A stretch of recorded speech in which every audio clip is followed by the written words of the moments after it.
17 জুলাই এই বিসিবি চত্বর এই এলাকায় সাম্য যে সাহসী ভূমিকা অবতীর্ণ হয়েছিল এবং সেই কফিন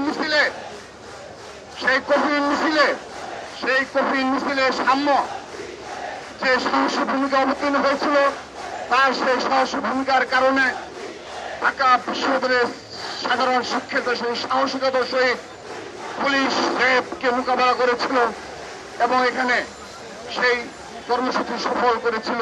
আমরা বারবারই বলেছি বিশ্ববিদ্যালয়ের সম্মানিত ভিসি স্যার এবং প্রক্টর স্যারকে বলা হয়েছে যে তাদেরকে যে নিরাপত্তার গাফিলতি ছিল এবং বিগত 9 মাসে তারা দায়িত্ব নেওয়ার পর থেকে এই বিশ্ববিদ্যালয় সংলগ্ন এরিয়াতে যে মাদক সেবীদের আড্ডাখানায় পরিণত হয়েছে এবং আমাদের ভাই ও বোনেরা সাধারণ শিক্ষার্থীরা বেশ কয়েকবার তাদের দ্বারা আক্রান্ত হয়েছে, ছিনতাই ঘটনা ঘটেছে, তার এগেইনস্টে তারা দৃশ্যমান কোন পদক্ষেপ গ্রহণ করেনি।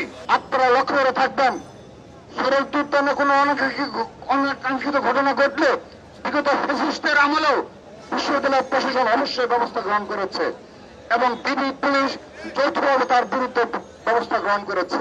এটি একটা ঐতিহ্য, সবসময় শরীয়ত উদ্যান ঢাকা বিশ্ববিদ্যালয়ের সাথে রিলেটেড। কিন্তু আমরা লক্ষ্য করেছি সোশ্যাল মিডিয়ায় একটি গুপ্ত সংগঠন রয়েছে, তার নেতা কর্মীরা তারা সংঘবদ্ধভাবে এর বিরুদ্ধে অপপ্রচার চালাচ্ছে।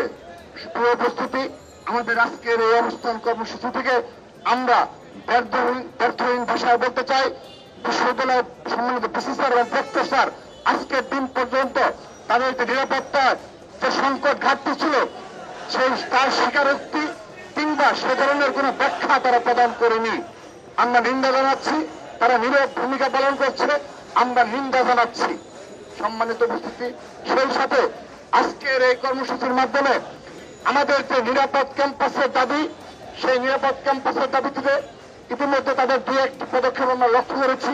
তারা বলেছে শরীয়ত উদ্যানকে রমনা পার্কের ন্যায় তারা মনিটরিং আওতায় নিয়ে আসবে, সিসি ক্যামেরা এবং আলোক সজ্জার ব্যবস্থা করবে। আমরা তাদের সে কথা আশ্বস্ত হতে চাই।